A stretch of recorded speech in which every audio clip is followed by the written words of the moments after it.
Eto pa mga bossing ko, ang ating mga barya mga bossing ko na magtatawag ng swerte tagumpay sa buhay, plus additional pa itong ating bawang mga bossing. Kung nais nyo po mga bossing ko na lumebel up ang inyo pong swerte at kayo po ay lagi na lamang iaadya kung sa lagi kayo ay suswertiin, mainam na gamitan nyo po ng ganitong mga pamamaraan mga bossing. Kayo po ba isa sa mga napapansin po ninyo na kayo ay masipag naman na tao pero lagi pa rin kayo minamalas? Asya, kung ganyan ang inyong pakaramdam, huwag nyo po yung pagtiisan. Marami tayong pwedeng gawin. Bukod sa panalangin ng taimtim, kayo pa mga bossing ko ay gumawa ng ganito sa umaga mga bossing.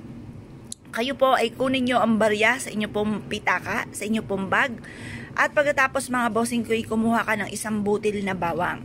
Makakatulong po ito upang sa ganon, imbis na kayo po ay lagi minamalas, ay mapapasin ninyo na gagawa nyo ang mga bagay-bagay na hindi nyo inaasahan na dito pala kayo ay magiging matagumpay. Ito pala magiging dahilan kung bakit kayo ay magiging matagumpay. Kaya ang gawin po ninyo, kumuha ka ng barya, hugasan nyo po muna ito, dahil kung sino-sino na ang humawak ng barya na maaaring may nakakapit na kamalasan na po dyan, hugasan nyo po muna. Kapag po ito ay natuyo na sa pamamagitan ng sinag ng araw, huwag nyo po siyang tutuyuin. Yan po ay pwede na nating gamiting pampaswerte.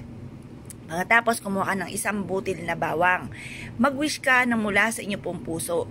Sabihin nyo po, sa pamamagitan ng pampaswerteng ito, sa pamamagitan ng sipag at tiyaga at pananalig sa mahal na Panginoon, ay makakamit ko lahat ng aking mga pinapangarap sa buhay. Siksik-liglig at umaapaw at maraming blessing ang darating sa akin. Ganon ang mga pag-wish na walang gamit na sana, direct to the point. At pagkatapos, ibilad nyo po ito hanggang alas 8 ng umaga. Makalipas ang alas 8 ng umaga, ito po mga bossing ko ay ilagay po ninyo sa center table po ninyo. Ito po ay makakatulong para makapagtaboy ng mga kamalasan. At ito po mga bossing ko, halimbawa, di ba, lumabas ka ng inyong tahanan. Or kaya yung mga anak po ninyo pumasok sa school, pumasok sa trabaho. Ngayon, pag yan po ay bumalik po muli ng inyong tahanan, maaaring may mga negatibo na kumapit sa kanila na magtutuloy-tuloy sa loob ng inyong tahanan dahil wala kang pantaboy ng malas. Mapapasin na lang po ninyo na parang nagsabay-sabay na ang mga pagsubok dahil kada labas, ipinasok naman ang mga kamalasan.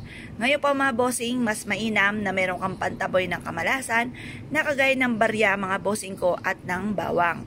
Makakatulong po ito upang sa ganon, imbis na kamalasan ay puro kaswertehan naman ang maaaring mapapasa inyo. Pero syempre mga bossing ko, itong mga pampaswerte po natin ay sangkap lamang para tayo maging matagumpay. Ang numero 1 po dyan ay sipag at tiyaga at pananalig sa mahal na Panginoon. Kaya lang, misa may dumarating sa ating pagsubok na masipag naman po tayo, madiskarte, hindi nakakalimot magdasal, pero nadadali pa rin ng mga kamalasan. Kaya dyan naman papasok mga bossing ko ang ating mga pampaswerte. Kaya kung kayo po naniniwala at nais nyo po itong gawin, subukan nyo po ito at proven po ito na napakaswerte. Kaya kung kayo po naniniwala, ay siya mga bossing at gagawa ka rin naman. Good luck po sa inyo po lahat.